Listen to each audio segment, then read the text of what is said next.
Nós vamos ler o texto de Daniel, o capítulo 7, que é o texto básico para o nosso estudo nessa noite. Daniel, o capítulo 7. Abra sua Bíblia e acompanhe a leitura. Livro do profeta Daniel, o capítulo 7, os versículos 1 em diante. No primeiro ano de Belsazzar, rei da Babilônia, teve Daniel um sonho e visões ante os seus olhos. Quando estava no seu leito, escreveu logo o sonho e relatou a suma de todas as coisas. Falou Daniel e disse: eu estava olhando durante a minha visão da noite, e eis que os 4 ventos do céu agitavam o mar grande. 4 animais grandes, diferentes uns dos outros, subiam do mar. O primeiro era como leão e tinha asas de águia. Enquanto eu olhava, foram-lhe arrancadas as asas, foi levantado da terra e posto em 2 pés, como homem, e lhe foi dada mente de homem. Continuei olhando, e eis aqui o segundo animal, semelhante a um urso, o qual se levantou sobre um dos seus lados, na boca, entre os dentes, trazia 3 costelas, e lhe diziam: levanta-te, devora muita carne. Depois disso, continuei olhando, e eis aqui outro, semelhante a um leopardo, e tinha nas costas 4 asas de ave. Tinha também esse animal 4 cabeças, e foi-lhe dado domínio. Depois disto, eu continuava olhando nas visões da noite, e eis aqui o 4º animal, terrível, espantoso e sobremodo forte, o qual tinha grandes dentes de ferro. Ele devorava e fazia em pedaços e pisava aos pés o que sobejava. Era diferente de todos os animais que apareceram antes dele, e tinha 10 chifres. Estando eu a observar os chifres, eis que entre eles subiu outro pequeno, diante do qual 3 dos primeiros chifres foram arrancados. E eis que nesse chifre havia olhos, como os de homem, e uma boca que falava com insolência. Continuei olhando, até que foram postos uns tronos, e o ancião de dias se assentou. Sua veste era branca como a neve, e os cabelos da cabeça como a pura lã. O seu trono eram chamas de fogo, e suas rodas eram fogo ardente. Um rio de fogo manava e saía de diante dele. Milhares e milhares o serviam, e miríades estavam diante dele. Assentou-se o tribunal, e se abriram os livros. Então estive olhando por causa da voz das insolentes palavras que o chifre proferia. Estive olhando, e vi que o animal foi morto, o seu corpo desfeito e entregue para ser queimado. Quanto aos outros animais, foi-lhes tirado o domínio, todavia foi-lhes dada a prolongação de vida, por um prazo e um tempo. Eu estava olhando nas minhas visões da noite, e eis que vinha com as nuvens do céu um como filho do homem, e dirigiu-se ao ancião de dias, e o fizeram chegar até ele. Foi-lhe dado domínio e glória e o reino, para que os povos, nações e homens de todas as línguas o servissem. O seu domínio é domínio eterno, que não passará, e o seu reino jamais será destruído. Quanto a mim, Daniel, o meu espírito foi alarmado dentro de mim, e as visões da minha cabeça me perturbaram. Cheguei-me a um dos que estavam perto, e lhe pedi a verdade acerca de tudo isso. Assim ele me disse, e me fez saber a interpretação das coisas. Esses grandes animais, que são 4 reis, que se levantarão da terra. Mas os santos do Altíssimo receberão o reino, e o possuirão para todo sempre, de eternidade em eternidade. Então tive desejo de conhecer a verdade a respeito do 4º animal, que era diferente de todos os outros, muito terrível, cujos dentes eram de ferro, cujas unhas eram de bronze, que devorava, fazia em pedaços e pisava aos pés o que sobejava. E também a respeito dos 10 chifres que tinha na cabeça, e do outro que subiu, diante do qual caíram 3, daquele chifre que tinha olhos e uma boca que falava com insolência, e parecia mais robusto do que os seus companheiros. Eu olhava, e eis que esse chifre fazia guerra contra os santos, e prevalecia contra eles. Até que veio o ancião de dias, e fez justiça aos santos do Altíssimo. E veio o tempo em que os santos possuíram o reino. Então ele disse: o quarto animal será um quarto reino da terra, o qual será diferente de todos os reinos, e devorará toda a terra, e a pisará aos pés, e a fará em pedaços. Os 10 chifres correspondem a 10 reis, que se levantarão daquele mesmo reino, e depois dele se levantará outro, o qual será diferente dos primeiros, e abaterá a 3 reis. Proferirá palavras contra o Altíssimo, magoará os santos do Altíssimo, e cuidará de mudar os tempos e a lei. E os santos lhes serão entregues nas mãos por um tempo, 2 tempos e metade de um tempo. Mas depois se assentará o tribunal para lhe tirar o domínio, para o destruir e o consumir até o fim. O reino e o domínio e a majestade dos reinos debaixo de todo o céu serão dados ao povo dos santos do Altíssimo. O seu reino será reino eterno, e todos os domínios o servirão e lhe obedecerão. Aqui terminou o assunto. Quanto a mim, Daniel, os meus pensamentos muito me perturbaram, e o meu rosto se empalideceu, mas guardei essas coisas no coração. Nós lemos os 28 versículos de Daniel, o capítulo 7. E nós vamos estudar nessa noite a maioria dos versículos. E parte de Daniel capítulo 7, nós vamos estudar em outras 2 aulas que apresentaremos no futuro. Nós teremos uma aula especial sobre o juízo divino, e uma outra aula sobre o selo de Deus e a marca da besta, mostrando quem é o anticristo. Daniel capítulo 7 traz, no seu relato, a cena do juízo e também a cena do anticristo. Nós vamos mencionar alguma coisa na palestra de hoje, mas voltaremos a Daniel capítulo 7 para estudarmos especialmente o juízo divino e também a respeito da marca da besta e o anticristo. Há 3 características comuns entre Daniel e Apocalipse. O tema geral das palestras é profecias para o tempo do fim. E nós vamos estudar especialmente vários capítulos dos livros do profeta Daniel e o livro do Apocalipse. Há várias características comuns entre os livros proféticos de Daniel e Apocalipse.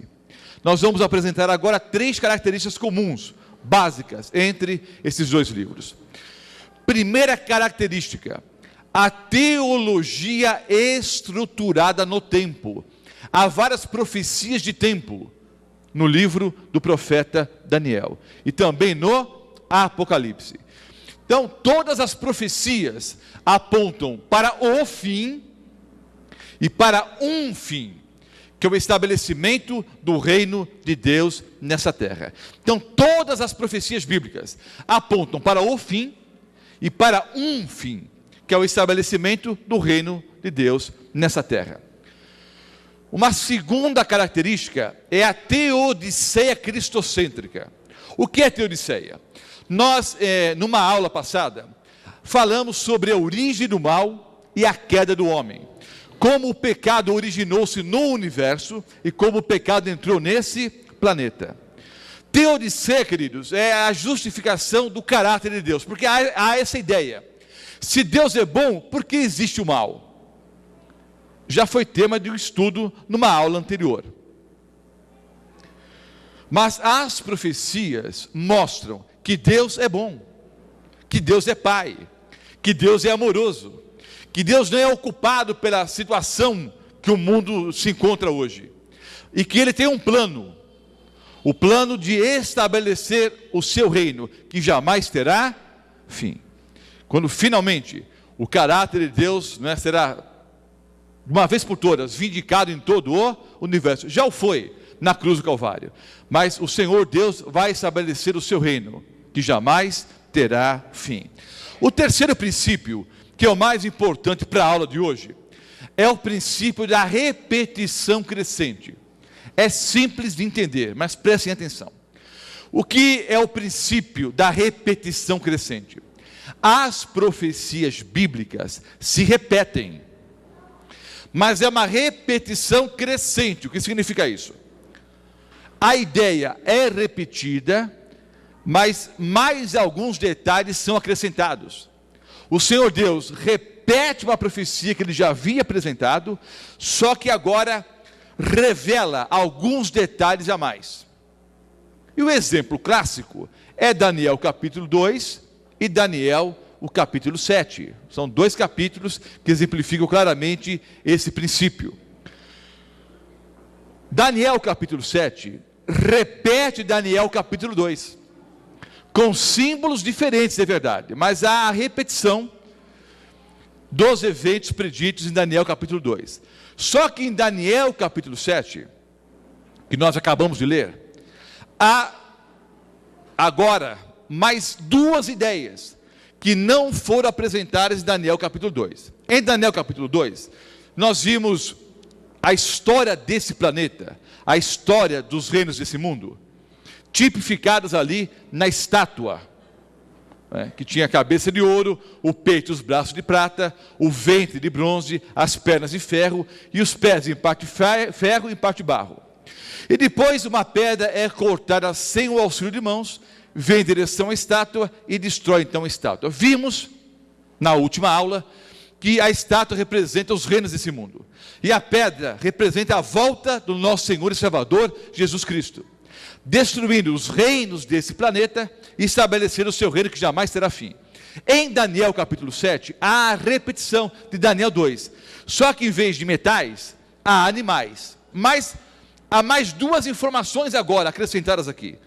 Há a cena do juízo final, há a cena do juízo divino, e há também a ideia do anticristo, de um poder que se rebela contra Deus e persegue os santos do Altíssimo. Esse princípio da repetição crescente, você pode também entender comparando Daniel 7:25 com Daniel 8:23 a 25.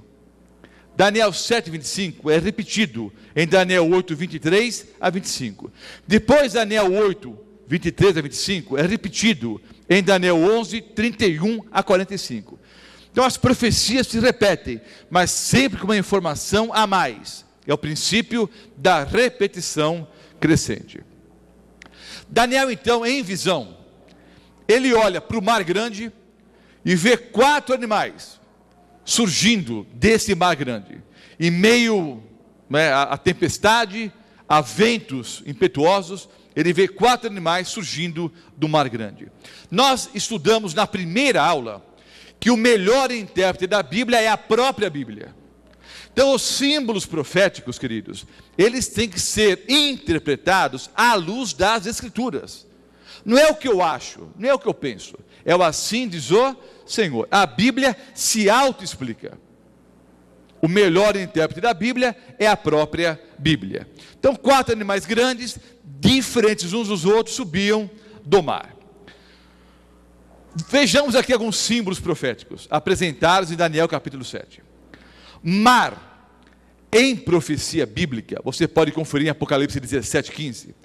Mar simboliza povos, nações, tribos e línguas. Povos, nações, tribos e línguas. Bestas ou animais, são palavras sinônimas, representam reis ou reinos. Você pode ver em Apocalipse 17, versículo 15, e também em Apocalipse 17, versículo 23. Então, as bestas ou animais simbolizam reis ou reinos. Ventos simbolizam discórdia, destruição, confusão, guerras. Você pode conferir em Jeremias 49, os versículos 36 a 37. Conhecendo a interpretação dada pela própria Bíblia, fica muito mais fácil entendermos o texto. Vejam só, 4 bestas ou 4 animais surgem do mar grande em meio aos ventos. Já ficou fácil entender. Se o animal na profecia bíblica representa reino, O que Daniel viu foram 4 reinos surgidos do Mar Grande. O mar simboliza povos, nações, tribos e línguas. Então, em meio aos povos, nações, tribos e línguas desse planeta, Daniel vê surgirem 4 reinos principais. Em meio a ventos, ou seja, confusão, discórdia, guerras. Veja como a Bíblia se auto-interpreta. O primeiro animal que Daniel viu em visão era semelhante a um leão e tinha 2 asas. Ora, o leão é considerado o rei dos animais. E a águia é considerada a rainha das aves, não é? Então esse leão tinha 2 asas como águia. O leão alado, queridos, é historicamente um símbolo do reino de Babilônia. Então o leão alado simboliza o reino de Babilônia, o poderio, a potência do império de Babilônia. Depois as 2 asas foram cortadas. Isso quer dizer que o poder seria o quê? Tirado. E esse leão é colocado em pé. E tem agora a mente de homem, ou seja, o seu caráter seria mudado. Esse império forte e poderoso perderia o seu vigor. Em Daniel capítulo 2, entendam o paralelismo. Em Daniel capítulo 2, o império de Babilônia estava representado pela cabeça de ouro na estátua. Em Daniel capítulo 7, pelo leão alado. E já estudamos ontem que o período de duração do império de Babilônia foi do ano 605 a.C. até o ano 539 a.C. Notem, quando Daniel teve a visão, a profecia ainda estava no futuro. É fato que Daniel viveu no tempo do império de Babilônia e viveu algum tempo dentro do império medo-persa. Mas a grande parte da profecia ainda estava no futuro. Hoje estamos estudando profecia já cumprida.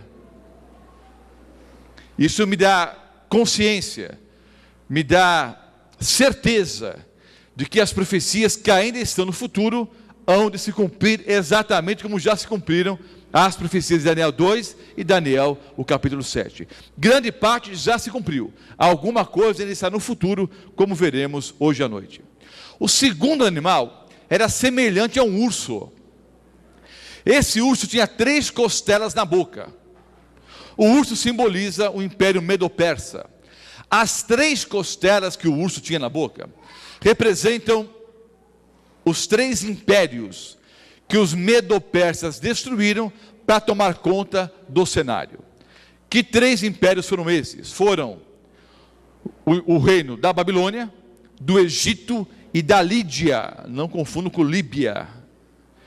Então, os medo-persas destruíram a Lídia, o Egito e a Babilônia, tomando então conta do cenário mundial. Em Daniel capítulo 2, os medo-persas foram representados pelo peito e os braços de prata. Em Daniel capítulo 7, pelo urso, que tinha 3 costelas na boca. O terceiro animal era semelhante ao leopardo, que tinha 4 cabeças e 4 asas. O leopardo é um dos mamíferos mais velozes da natureza. Imagina um leopardo com 4 asas. As asas simbolizam a velocidade com que Alexandre o Grande dominou todo o mundo conhecido. Então, o leopardo com 4 asas simboliza o Império Grego-Macedônico. As 4 cabeças representam 4 generais. Após a morte de Alexandre, o seu filho deveria tomar o trono, mas foi assassinado pelo tio. Depois o tio também foi assassinado. Não havia herdeiro para o trono. Então, depois de algum tempo, 4 generais, Cassandro, Lisímaco, Seleuco e Ptolomeu.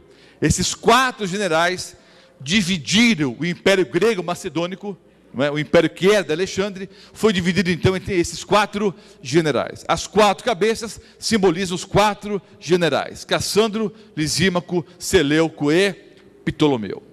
Em Daniel capítulo 2, o Império Grego-Macedônico foi representado pelo ventre de bronze. Em Daniel capítulo 7, pelo leopardo com 4 asas e 4 cabeças. E a duração do império está aí 331 até o ano 168 antes de Cristo.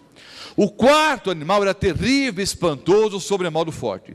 Nós não temos ideia de como era esse animal. Na concepção do artista que fez aqui o desenho, o animal seria mais ou menos dessa forma.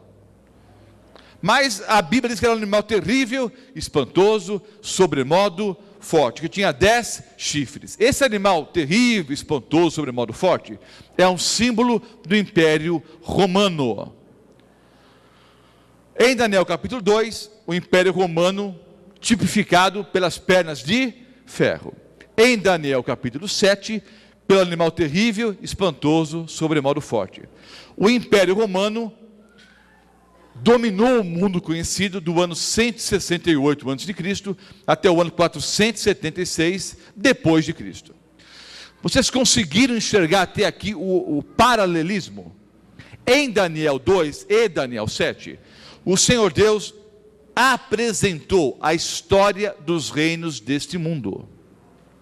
Em Daniel 2, pelos metais da estátua.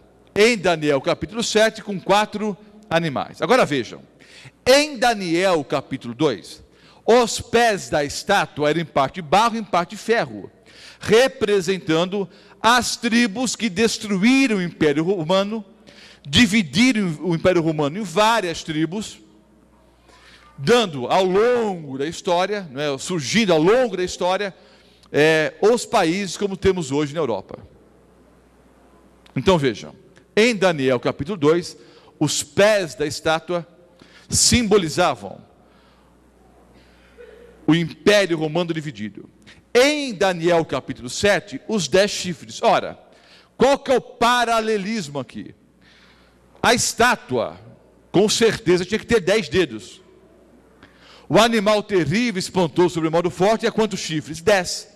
Então, os 10 dedos de Daniel capítulo 2, tem o seu paralelo em Daniel capítulo 7, nos 10 chifres. Então, cada chifre do animal terrível, espantoso, sobremodo forte, que representava o Império Romano, esses 10 chifres representam 10 reis ou 10 reinos. Daniel 7, versículo 24. Estudamos ontem à noite que a Europa dividida, do ano 476 até a segunda vinda de Cristo. Vimos ontem, ouvimos na aula anterior, que quando os reinos da Europa tentassem se unir, e a profecia diz que eles tentariam se unir, mas não conseguiriam, nem através de tratados, casamentos ou guerras, conquista, nada. Quando eles tentassem se unir, então uma pedra cortada sem o auxílio de mãos viria em direção à estátua, destruiria os reinos desse mundo e estabeleceria o seu reino que jamais teria fim. A Europa dividida. São mais de 20 tribos, foram mais de 20 tribos que destruíram o Império Romano. Mas os historiadores identificam 10 principais. Quais são elas? Os ângulos, os francos, os visigodos, os suevos, os vândalos, os germanos, os burgundos, os ostrogodos, os lombardos e os érolos. Há outras tribos menores, mas essas são as 10 principais. Agora vejam, na visão de Daniel capítulo 7, Daniel ficou preocupado com os animais, mas ele ficou mais preocupado e teve interesse de saber a respeito do quarto animal, que era terrível e espantoso, sobremodo forte. O quarto animal chamou mais a atenção de Daniel, e ele ficou preocupado também com esse animal terrível, espantoso, sobremodo forte, que foi morto. Ele tinha 10 chifres, e no meio desses 10 chifres, de repente surgiu um outro chifre, uma ponta pequena, um pequeno chifre. Quando esse pequeno chifre começou a surgir, 3 outros chifres foram arrancados. E esse pequeno chifre cresceu e tornou-se mais robusto, mais forte que os seus companheiros, tornou-se mais forte que os outros chifres. E esse chifre tornou-se poder tão grande que começou até a blasfemar contra Deus e perseguiu os santos de Deus. Vejam bem, queridos. O animal terrível, espantoso, seria morto. O Império Romano passaria. Os 10 chifres tomariam conta do cenário, então, na Europa dividida. Na Europa dividida, pelos 10 chifres, de repente surgiria um outro poder, diferente dos outros, porque nesse chifre havia olhos como de homem e uma boca que falava com insolência. Os primeiros 10 chifres são poderes políticos. Esse 11º chifre, essa ponta pequena, é um poder político e religioso, porque ele ataca a Deus e ataca os santos do Altíssimo. E, segundo a profecia, deveria se tornar mais forte, mais robusto que os seus companheiros. Em Daniel 2, então, 4 metais. Em Daniel 7, 4 animais dentro desse paralelismo. Estando eu a observar os chifres, eis que entre eles subiu outro pequeno, diante do qual 3 dos primeiros chifres foram arrancados. E eis que nesse chifre havia olhos como os de homem e uma boca que falava com insolência. Daniel 7, o versículo 8. Os 10 chifres correspondem a 10 reis, que se levantarão daquele mesmo reino. E depois dele se levantará outro, o qual será diferente dos primeiros e abaterá a 3 reis. Daniel 7, versículo 24. O que é que faria esse poder? O que faria esse pequeno chifre? Queria crescer, crescer, crescer e tornar-se mais forte que os seus companheiros. Entre outras coisas, esse chifre faria o seguinte: proferirá palavras contra o Altíssimo, magoará os santos do Altíssimo, e cuidará em mudar os tempos e a lei. Não é lei de trânsito, não é lei da física ou da química, não é lei estadual, federal, não. O que está em jogo aqui é a lei de Deus. Então ele magoará os santos do Altíssimo e cuidará em mudar os tempos e a lei. E os santos lhes serão entregues nas mãos, por um tempo, 2 tempos e metade de um tempo. Isso é uma profecia de tempo, queridos, que nós vamos explicar aqui, quando falarmos sobre o selo de Deus e a marca da besta. Mas eu já adianto, 1 tempo, 2 tempos e metade de um tempo, em profecia bíblica, vale 1260 anos. Mas eu vou dar uma aula de mais ou menos uns 90 minutos, explicando o selo de Deus e a marca da besta. Então eu volto a esse assunto. Mas depois dessa perseguição, movida pela ponta pequena, por esse chifre que era pequeno, mas tornou-se mais forte que os outros, mas depois se assentará o tribunal, para lhe tirar o domínio, para o destruir e o consumir até o fim. Daniel 7, 25 e 26. Em Daniel 7, há a cena do ancião de dias, que é Deus, se assentando. Aprenda uma coisa: todas as vezes na Bíblia que você lê um texto onde o Senhor Deus se assenta, você tem que entender que é uma cena de início de juízo. Todas as vezes que a Bíblia diz que Deus se assentou, é cena de início de julgamento, início de juízo. Daniel capítulo 7 fala então sobre o início do julgamento, início do juízo. E todas as vezes na Bíblia que você lê que Deus se levantou, que Jesus se levantou, que Miguel se levantou, sempre que Deus se levanta é fim de juízo, é fim de julgamento. Então em Daniel capítulo 7 há a cena do início do juízo. Nós vamos numa aula no futuro estudar nos mínimos detalhes como será o juízo de Deus. Aliás, o juízo que já se iniciou, porque o juízo de Deus é dividido em 3 partes: juízo investigativo, juízo de comprovação ou juízo comprobatório e juízo executivo. Há 3 fases no juízo divino. A primeira fase já começou, queridos, mas eu vou explicar isso nos mínimos detalhes numa outra aula.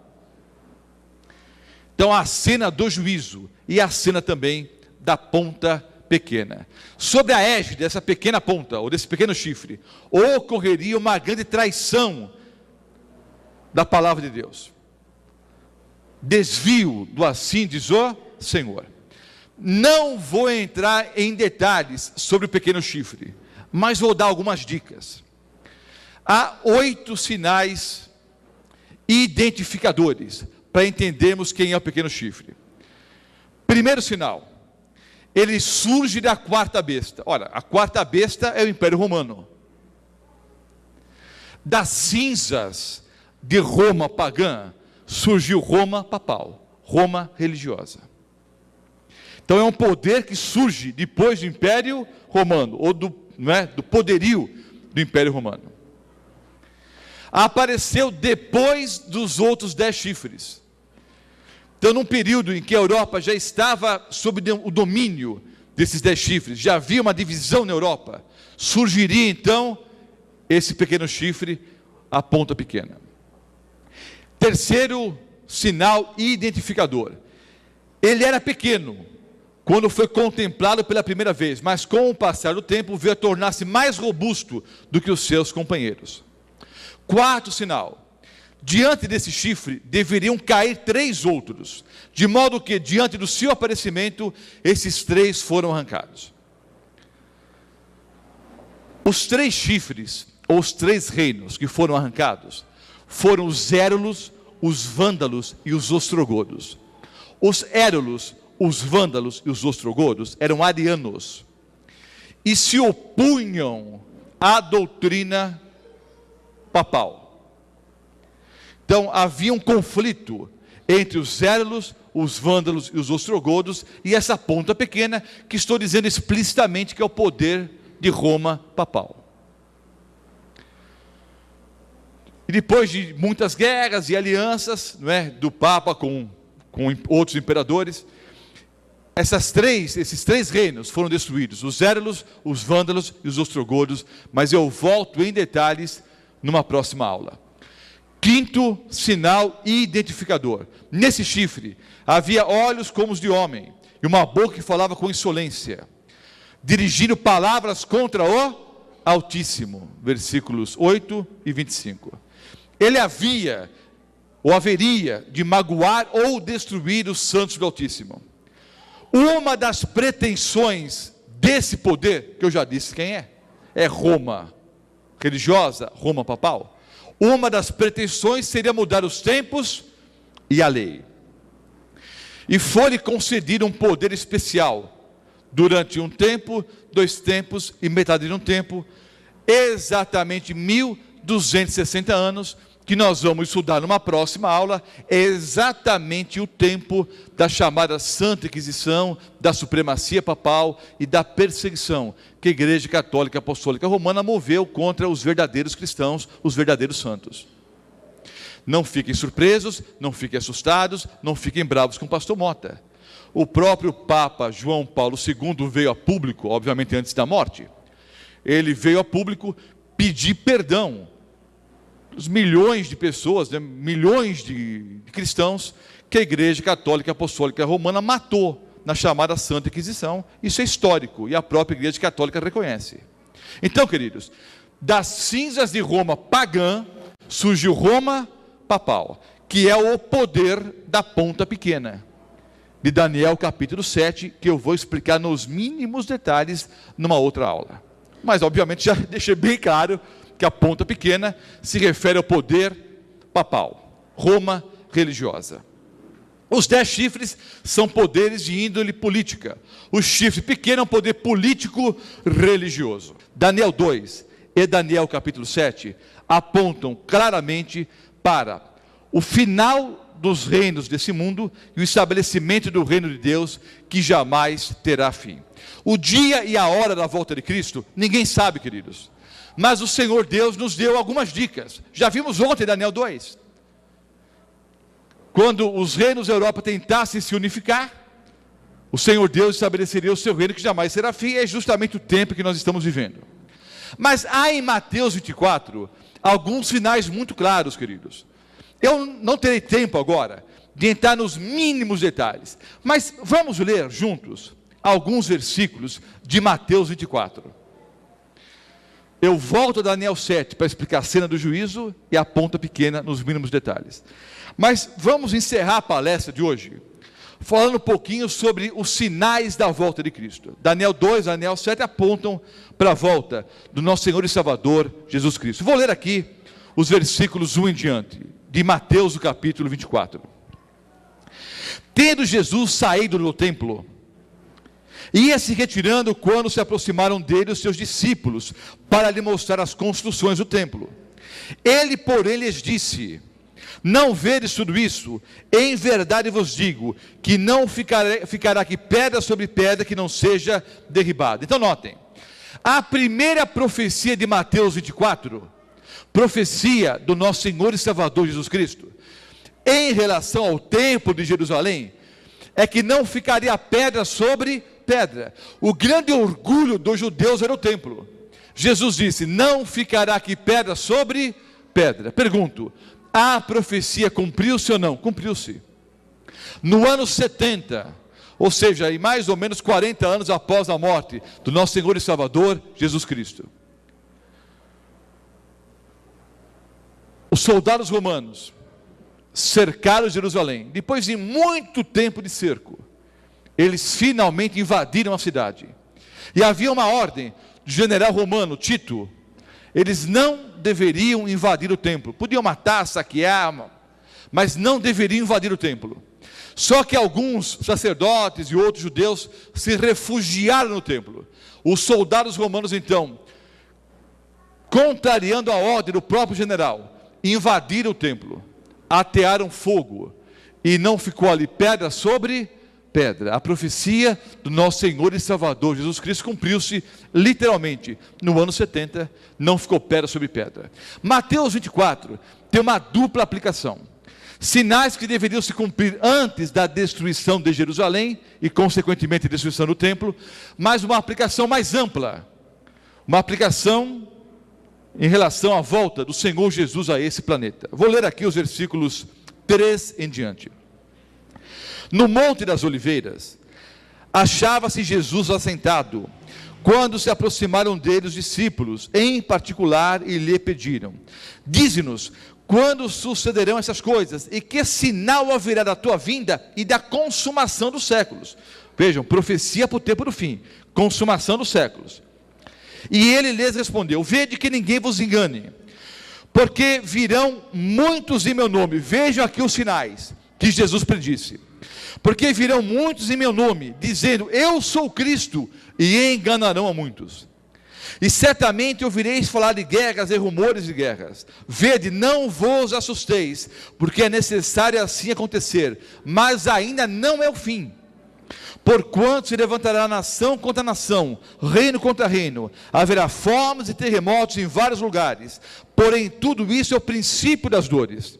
Então sereis atribulados e vos matarão, sereis odiados de todas as nações por causa do meu nome. Nesse tempo, muitos hão de se escandalizar, trair e odiar uns aos outros. Levantar-se-ão muitos falsos profetas e enganarão a muitos. E por se multiplicar a iniquidade, o amor se esfriará de quase todos. Aquele, porém, que perseverar até o fim, esse será salvo. E será pregado esse evangelho do reino por todo o mundo, para testemunhar a todas as nações, e então virá o fim.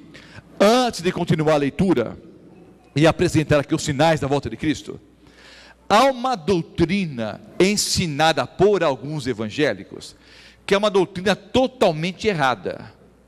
A doutrina é a seguinte: uma vez salvo, salvo para sempre. Isso não é verdade. Versículo 13: aquele, porém, que perseverar até o fim, esse será salvo. Eu posso estar salvo hoje e perdido amanhã? Posso.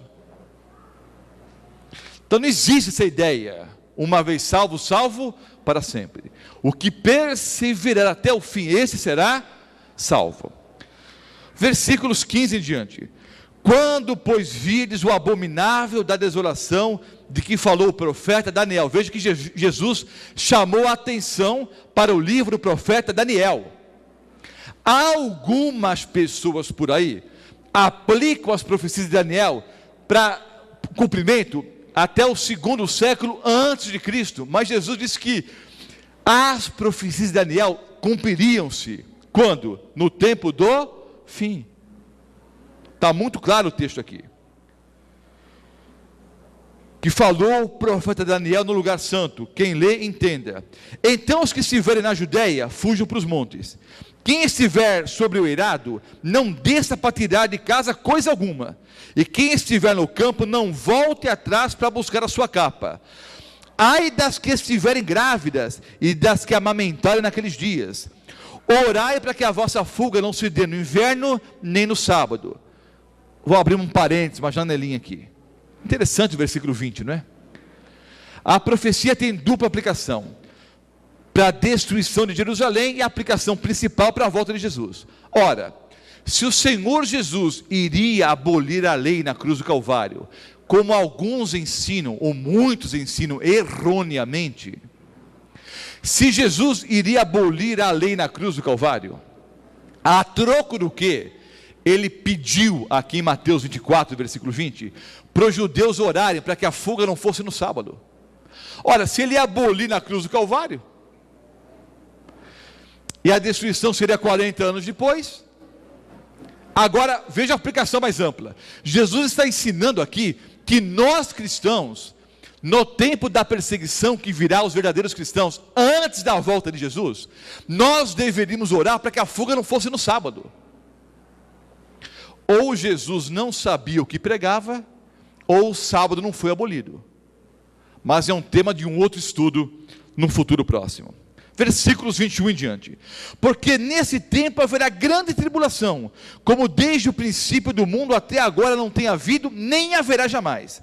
Não tivessem aqueles dias sido abreviados, ninguém seria salvo, mas por causa dos escolhidos, tais dias serão abreviados. Então se alguém vos disser, eis aqui o Cristo, ou ei-lo ali, não acrediteis, porque surgirão falsos cristos e falsos profetas, operando grandes sinais e prodígios, para enganar, se possível, os próprios eleitos. Queridos, o fato de alguém operar sinais e prodígios não garante que a pessoa é da parte de Deus. Falsos cristos e falsos profetas surgiriam, segundo a palavra de Cristo, enganando até os próprios escolhidos, se isso fosse o quê? Permitido. Versículo 25, vede que vos tenho predito, vou-lo tenho predito. Portanto, se vos disser, eis que ele está no deserto, não saiais, ou ele no interior da casa, não acrediteis, porque assim como o relâmpago sai do oriente e se mostra até o ocidente, assim há de ser a vinda do Filho do Homem. Não existe arrebatamento secreto, todo mundo enxerga, eis que vem com as nuvens e todo o olho verá. Versículos 29 a 31.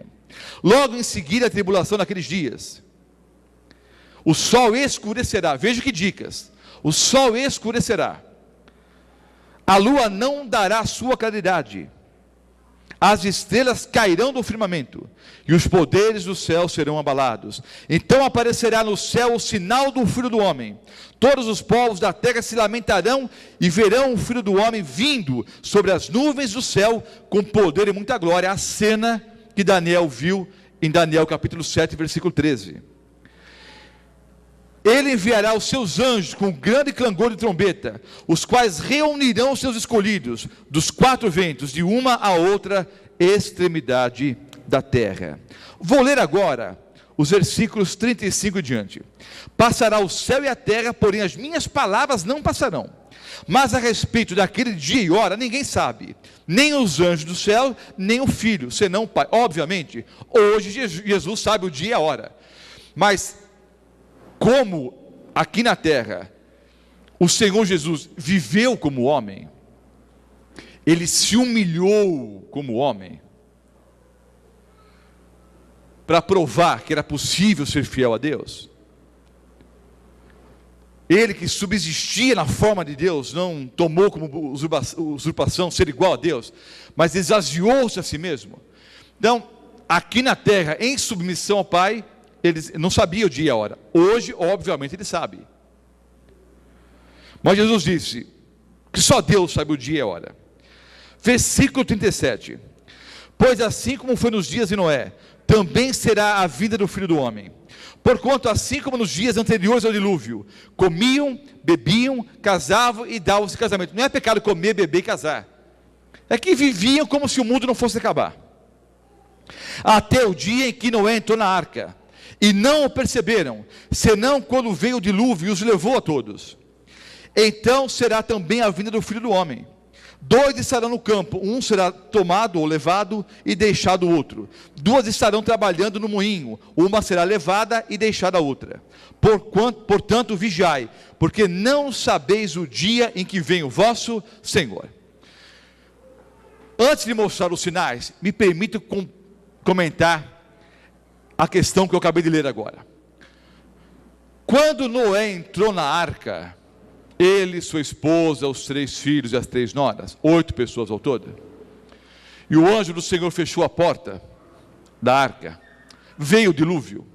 Diz o texto bíblico que Noé entrou na arca, veio o dilúvio e os levou a todos. Entenda uma coisa, que até alguns adventistas, ao lerem o texto, não compreendem. Jesus depois disse: 2 estarão trabalhando, um será levado e o outro deixado. 2 estarão trabalhando, uma será levada e outra deixada. Com base nesse texto, alguns evangélicos pregam a doutrina errada do arrebatamento secreto. Não existe arrebatamento secreto, já explicamos isso ontem. Mas me permitam citar esse texto. Primeiro ponto importante: uma doutrina não deveria estar alicerçada em apenas um texto bíblico. A doutrina verdadeira está alicerçada em vários versículos bíblicos, entenderam? Eu não posso pegar um texto, fora do contexto ainda, e montar uma doutrina em cima. Por isso que há várias doutrinas erradas por aí. Citam até a Bíblia, mas fora do contexto. Vejam o contexto. 8 pessoas entraram na arca. Veio o dilúvio e os levou a todos. Levou quem, queridos? Levou quem? Quem? Os ímpios, que foram levados para onde? Para a morte. Assim será a vinda do Filho do Homem. 2 estarão no campo, um será levado, outro deixado. Levado não é levado para o céu, é levado para a morte. Você não pode pegar o mesmo verbo no mesmo capítulo e aplicar de uma forma, não é? E 2 versículos depois de outra forma. Queridos, na verdade, o deixado é que é deixado vivo. O deixado é que recebe a vida eterna. O levado é levado para a morte. Veio o dilúvio e os levou a todos. Levou para onde? Para a morte. Quando Cristo voltar, os justos serão deixados vivos. Mas pastor, não vamos ser levados para o céu? Sim, mas entenda o verbo no contexto aqui. O deixado é o que recebe a vida eterna. O levado é levado para onde? Para a morte. E Jesus vem, sentado no trono, com poder e grande glória. Todos os anjos do céu, os mortos ressuscitam, os justos são arrebatados. Não tem nada de secreto. Vimos isso ontem à noite. Mas eu quis tocar no assunto, porque esse texto é usado pelos evangélicos para pregar o arrebatamento secreto. Há um livro da Casa Publicadora Brasileira que eu recomendo. O livro é Ninguém Será Deixado para Trás. Mas se não quiser ler o livro, já expliquei aqui também. Ninguém vai ser deixado para trás, queridos. Mas vamos explicar isso melhor ainda na aula de amanhã, na próxima aula. Não ficou pedra sobre pedra. Dize-nos quando sucederão essas coisas e que sinal haverá da tua vinda e da consumação dos séculos. Aí as dicas que nós já lemos. Vejam só. Logo em seguida a tribulação daqueles dias. Essa frase, logo depois da tribulação daqueles dias, se refere a Daniel 7, 25 e 26. Aquele período de 1260 anos que o poder político religioso de Roma perseguiria os santos do Altíssimo. Logo após esse período, alguns sinais extraordinários aconteceriam. O sol escurecerá, a lua não dará a sua claridade, as estrelas cairão do firmamento e os poderes do céu serão abalados. Mateus 24, versículo 29. Logo após então essa perseguição movida por Roma religiosa, alguns sinais extraordinários aconteceriam. Vejam bem, o sol não dará sua claridade. Queridos, é um baita sinal, não é? Só que essa profecia já se cumpriu. No dia 19 de maio de 1780, ao meio-dia, e por toda a tarde o sol deixou de brilhar, e a lua apareceu vermelha como sangue. Não foi um eclipse. O dicionário de história americana relata esse dia como o dia escuro. O dia escuro. Como é que nós sabemos que não foi um eclipse? Porque os cientistas podem, de maneira muito clara, prever quando acontecerão os próximos eclipses. E podem também dizer quando ocorreram os eclipses no passado. Então é histórica e cientificamente comprovado que não foi um eclipse. Sem nenhuma razão plausível, lógica, racional, ao meio-dia e por toda a tarde daquele dia, o sol simplesmente não brilhou, e a lua apareceu vermelha como sangue. O outro sinal, dia 13 de novembro de 1833, durante 6 horas consecutivas, ocorreu uma grande e inexplicável queda de meteoritos. Se você morar numa cidade não muito poluída e ficar olhando para as estrelas, é possível que numa noite clara você possa ver 1 ou 2 cometas. Mas durante 6 horas, no dia 13 de novembro de 1833, ocorreu uma gigantesca e inexplicável chuva de meteoritos. Então, com esses 2 sinais, queridos, nós entendemos que começou o tempo do fim. E os cristãos na época, no dia escuro e na queda das estrelas, entenderam que eram sinais que se referiam à volta do Senhor Jesus a esse planeta. Com esses 2 eventos, começou o tempo do fim. Hoje vivemos no tempo do fim. Cristo pode voltar a qualquer momento. Jesus predisse falsos cristos e falsos profetas. Há 2000 anos atrás, o Senhor Jesus escreveu a manchete da revista Isto É. Apareceu esse indivíduo aí, dizendo: eu sou o Cristo. Mas pastor, ele é completamente louco. Eu sei disso. Mas ele tem milhares de seguidores. Milhares. Há alguns anos atrás, eu estava à tarde em casa, e eu já disse para vocês que eu não gosto muito de ver televisão. Assisto noticiário de vez em quando, gosto de assistir esporte quando eu tenho tempo, mas eu não paro em canal nenhum. Eu fico com o controle remoto mudando ali a cada 10 segundos ou 15. Eu, um dia de folga, estava à tarde em casa, passei por alguns canais e vi o programa que na época era, se não me engano, no SBT, o programa do Serginho Groisman. Era um programa vespertino, um programa para jovens e adolescentes. E esse indivíduo estava lá. E obviamente o Serginho Groisman fazia várias perguntas para ele. A uma certa altura, esse indivíduo disse: Serginho, você não crê que eu sou Cristo, mas há pessoas no seu auditório que sabem que eu sou Jesus. Eu pensei, bom, quebrou a cara. Agora ele se deu mal, porque um auditório composto por jovens, por adolescentes, ele vai virar motivo de chacota. Aí ele lançou o desafio: pode filmar, coloque as câmeras no seu auditório, e eu vou perguntar quantos de vocês sabem que eu sou Cristo. Eu fiquei pasmo quando alguns jovens do que levantaram as mãos. Eu li um artigo algum tempo atrás, não posso confirmar se o artigo é exagerado ou não, mas li um artigo que dizia que só em Los Angeles, na Califórnia, há pelo menos 200 homens que dizem: eu sou Cristo. E todos têm o quê? Seguidores. Falsos cristos e falsos profetas. Queridos, tem muita gente por aí profetizando nas igrejas. Falsos profetas. Tem muita igreja por aí, eu nunca vi, eu nunca assisti, porque eu nunca fui. Mas irmãos de outras denominações, e há vários aqui hoje à noite, e muitos assistindo pela internet e outros ouvindo pela Novo Tempo, pessoas têm me relatado que pastores ou pastoras por aí, por ocasião do culto, ao estarem pregando, não a palavra de Deus, porque pregam tudo menos a Bíblia, dizem que essas pessoas de vez em quando têm revelações, e começam a revelar os pecados das pessoas que estão na igreja ali.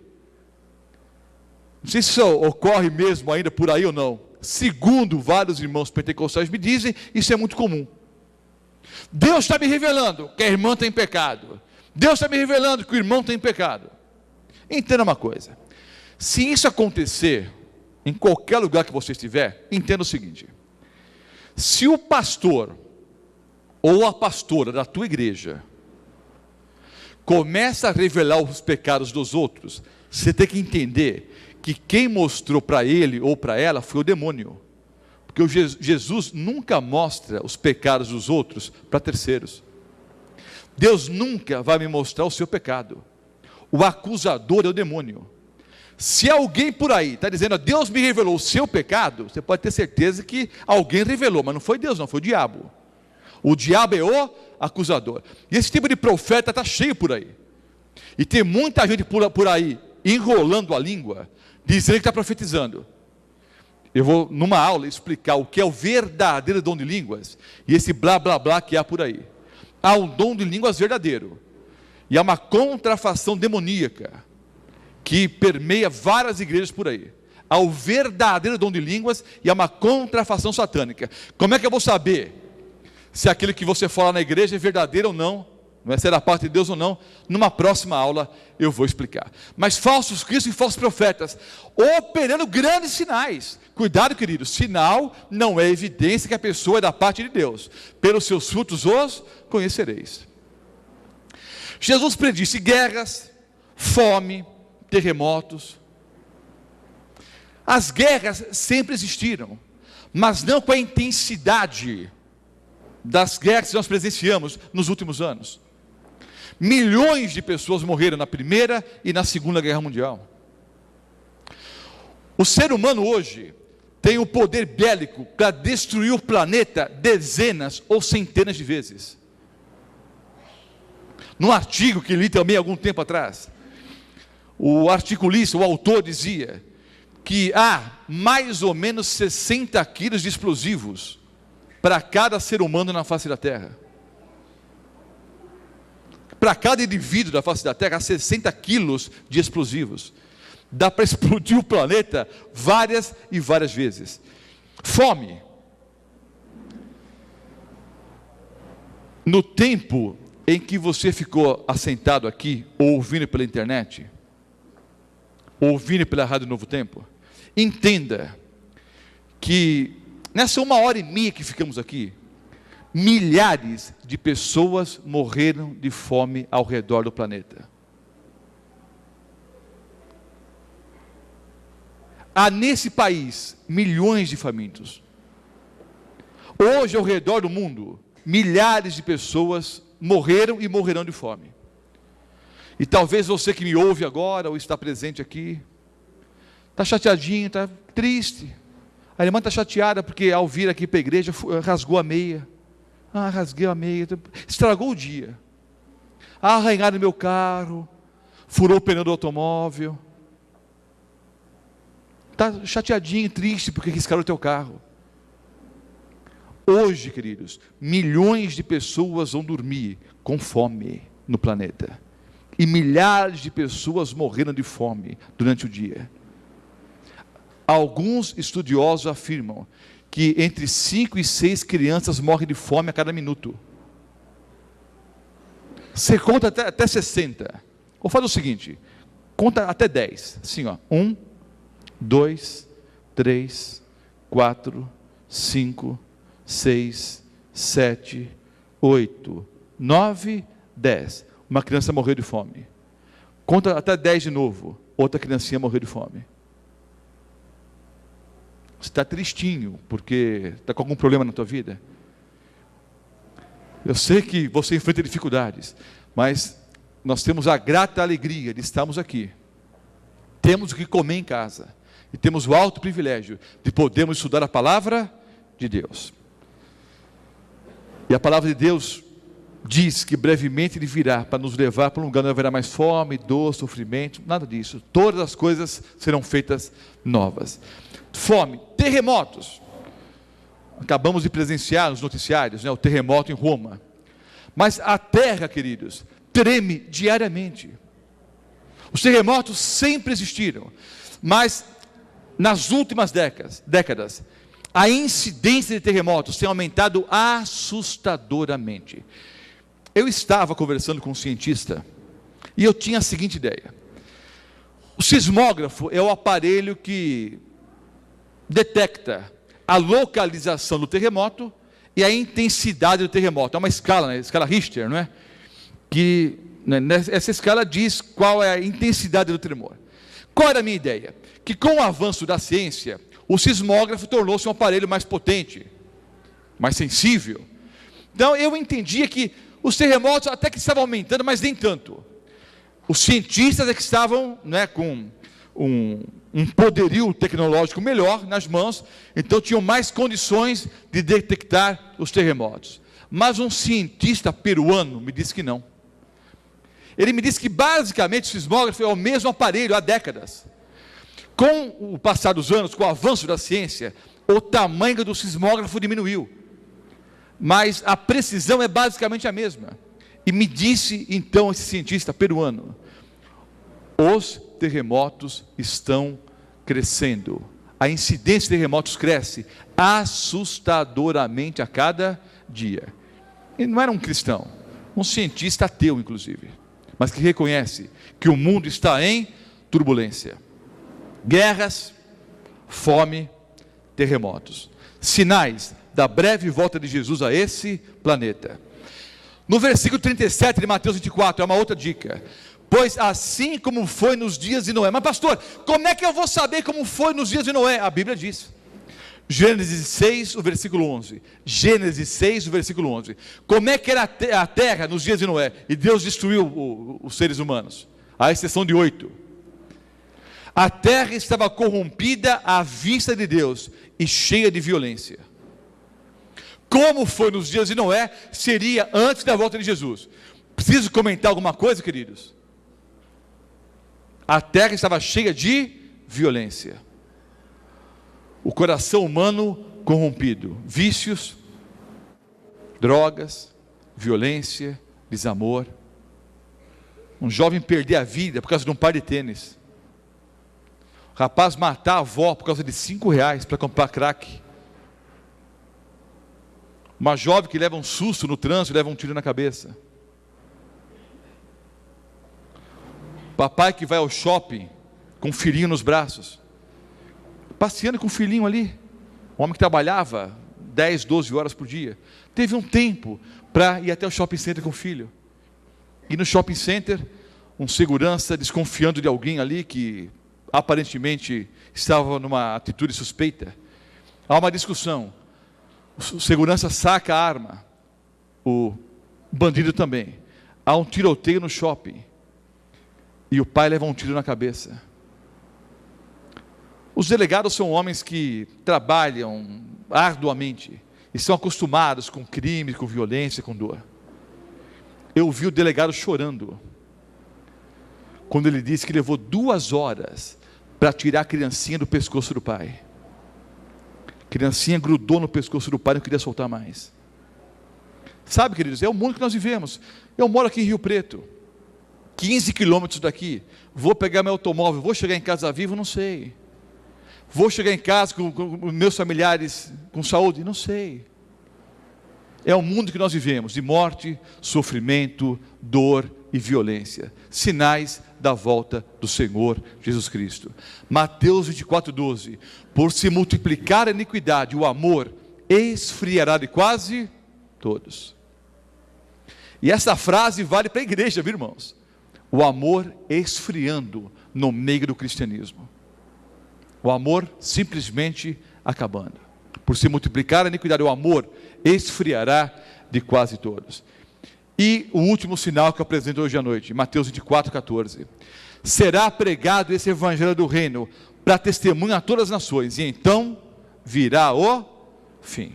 O Senhor Jesus voltará a esse planeta, quando o evangelho for pregado a todo o mundo. E hoje, queridos, com internet, com transmissão via satélite, com emissoras de rádio, televisão, hoje o evangelho está sendo pregado rapidamente. Fora vocês que assistem aqui hoje à noite, há centenas e centenas e centenas de pessoas ouvindo pela Novo Tempo e assistindo pela internet. E outras milhares de pessoas vão assistir os DVDs. E não apenas o pastor Mota, há milhares de pregadores dizendo: Jesus voltará a esse planeta. Vivemos nos últimos dias da história da humanidade. Eu vou encerrar com duas breves ilustrações aqui. Eu vou chamar alguém para me ajudar. Vem você aqui. Vem aqui. Não combinei nada com ele. Tá? Chamei o rapaz, está bonitão, aquele terno e gravata. Qual é o seu nome? Leandro. Leandro. Olha para o povo ali. Eu vou fazer algumas perguntas, Leandro. Tá? Você vai responder sinceramente. Não responda para agradar o pastor Mota. Tá? Responda sinceramente. Faz de conta que eu sou o homem mais rico do mundo. Faz de conta. Eles vão ajudar a responder. Eu sou o homem mais rico do planeta. E sou um homem honesto, não é dinheiro roubado não, é dinheiro honesto. Eu me simpatizei com você, você é um rapaz inteligente, de boa família. E eu resolvi que iria ajudar alguém. Então eu decidi ajudar você. Então, Leandro, eu vou te dar $1 bilhão. Não é milhão, é bilhão. Vai dar mais ou menos uns 2 bilhões e 500 milhões de reais. É muito dinheiro. É uma boa, não é? Se eu estiver saindo e alguém disser: pastor Mota, quer R$1? Eu pego, obrigado. Depois não... 2 bilhões e 500 milhões de reais. Dinheiro honesto. Gostei de você, vou te dar essa grana. É uma boa ou não é? É. É uma ótima. Só que tem uma coisa, Leandro. Você vai ter que gastar o dinheiro em 30 dias. Vai ter que gastar o dinheiro em 30 dias, um mês. Ah, é impossível. Não é não. Olha quantas pessoas interesseiras aí. Fora que você tem assistido agora pela internet. Gente que nunca te abraçou, nunca te beijou, nunca te cumprimentou, vai te abraçar, te beijar. Ô Leandro, meu querido, rapaz, olha, eu nunca falei isso para você, mas olha, eu sempre gostei muito de você, talvez dá para emprestar um aí. Vai aparecer um monte de gente atrás de você. Pode parecer impossível, mas não é. Você precisa gastar 2 bilhões e 500 milhões de reais em 30 dias. Isso vai dar quanto? Vai dar um pouco mais, se minha conta está certa, de 80 milhões de reais por dia, é isso? É. Você tem que gastar mais de 80 milhões de reais por dia. Uns 3 milhões e lá vai bola por hora. É muito dinheiro. Tem que gastar em 30 dias. Sai comprando automóveis importados. Com esse dinheiro, dá para comprar uma boa parte de Mirassol. Fazendas, sítio, hotel, casas por aí, automóveis. Vá a São Paulo, aquelas lojas de carros importados. Entra na loja da Ferrari, por exemplo. E quanto custa? É 800 mil reais. Eu quero 3, uma de cada cor, manda pintar. Sai gastando. Depois dos 30 dias, é uma boa ainda, não é? Sai gastando. 30 dias gastando dinheiro, é uma boa ou não é? É. Depois dos 30 dias, você vai ser preso. Faz de conta. Com esse dinheiro todo, você nunca seria preso. Nem aqui e em nenhum lugar do mundo. Porque não é só no Brasil que tem corrupção, não. Você jamais seria preso com esse dinheiro todo. Mas faz de conta, você vai ser preso. Vamos colocar você numa cadeira elétrica e vamos dar uma descarga elétrica. E você vai morrer eletrocutado, carbonizado. Pega essa grana agora, gasta em 30 dias, e depois dos 30 dias, você morre eletrocutado na cadeira elétrica. É uma boa ou não é? Gasta a grana agora e depois morre. É uma boa ou não? Não. Não. Devia ter chamado outro. Você é muito ingrato, rapaz. Todo esse dinheirão, faz o que quiser em 30 dias e depois morre. Não é uma boa? Não, era melhor. Não, por quê? Era melhor ficar sem dinheiro mesmo. Era melhor ficar sem dinheiro? Era. Melhor ficar sem dinheiro e com vida? É. O que é mais importante, o dinheiro ou a vida? A vida. Por isso eu te chamei. Você tem jeito de ser um menino inteligente, é mesmo. Deus te abençoe, filho. Pode sentar. É loucura pegar esse dinheiro todo e morrer daqui a 30 dias. Mas Satanás faz uma proposta parecida com essa. O diabo chega e diz: vou dar 75, 80 anos de vida para vocês. Mentira. Aliás, Satanás é o pai da mentira, né? João 8,44. Quem dá vida é Deus. Mas o diabo vem e diz: vou dar 75, 80 anos de vida para vocês. Faça o que vocês quiserem, sai com a mulherada, vai encher a cara, curte o mundão. Esquece o negócio de Deus, Jesus, religião, volta de Cristo, Bíblia. Aproveita o mundão. E depois dos 80 anos, você morre comigo no fogo. E a maioria diz o quê? Sim. Aí vem Jesus e diz: olha, eu vou dar 80 anos de uma vida melhor para vocês. Porque cristianismo é uma vida melhor hoje. E depois dos 80 anos, eu vou dar a vida eterna. E a maioria diz o quê? Hein? Não. É loucura? Não, é muito pior do que loucura. Porque a Bíblia diz que até os loucos encontram o caminho da salvação. Tem que ser pior do que louco. Para trocar essa porcaria desse mundo, não é? Ou deixar a vida eterna em troca dessa porcaria desse mundo aqui. Você já parou para pensar o que é vida eterna, queridos? Vida eterna, vida que não acaba nunca mais. Imagina, você pega um pardal, solta o pardal voa até o Rio de Janeiro. Dá quantos quilômetros aqui até o Rio de Janeiro? Uns 350, 400 até São Paulo, uns 800 quilômetros, um pouco mais. O pardal sai voando 800 quilômetros para ir, 800 para voltar, 1.600 quilômetros. Não sei quanto tempo ele leva numa viagem como essa. Mas o pardal voa até o Rio de Janeiro, pousa lá no Pão de Açúcar, lá, pega um grãozinho, né, um corcovado ali, pousa ali, pega um grãozinho de areia e volta para Mirassol aqui. Pega um grãozinho de areia, voa para cá. 1000 anos depois, alguém pega um segundo pardal, solta o pardal vai até o Rio de Janeiro, pousa no Corcovado, volta para Mirassol e põe um segundo grãozinho de areia aqui. 1000 anos depois, alguém pega um terceiro pardal, solta o pardal vai até o Rio de Janeiro, pega um grãozinho de areia, volta para cá. Entenderam? A cada 1000 anos, alguém solta o pardal vai até o Rio de Janeiro, pega um grãozinho de areia lá no Corcovado e traz para Mirassol. Quando os pardais tiverem transportado todo o Corcovado do Rio de Janeiro para Mirassol, terá se passado 1 segundo na vida eterna. Vida que não acaba nunca mais. Não, pastor, não quero não. Essa vida já está ruim, dor nas costas, problema, suor, lágrimas. Não é essa porcaria de vida que você tem aqui não. É vida da melhor qualidade. Vida eterna. Vida que não acaba nunca mais, de graça. É só abraçar Jesus como Salvador. Isso está fácil, queridos. É só abraçar Cristo. Vai ter uma vida melhor hoje, depois do que a vida eterna. Última ilustração. Vou chamar alguém aqui à frente. Rapaz, até finge que está dormindo ali, só para não vir aqui. Ó. Brincadeira. Vem você aqui, filha. Vem cá. Vem aqui. Pega essa Bíblia aqui, ó. Qual é o seu nome? Natiele. Hein? Natiele. Natiele. Você está nos visitando aqui, Natiele? Que bom, viu? Seja bem-vinda aqui no nosso meio. A Natiele entendeu a palestra. E ela crê que Jesus vai voltar a esse planeta. Tá ok? Faz de conta que eu não creio na volta de Jesus, tá bom? Você crê, eu não creio. Aí você tenta me convencer que Jesus vai voltar, e eu não acredito.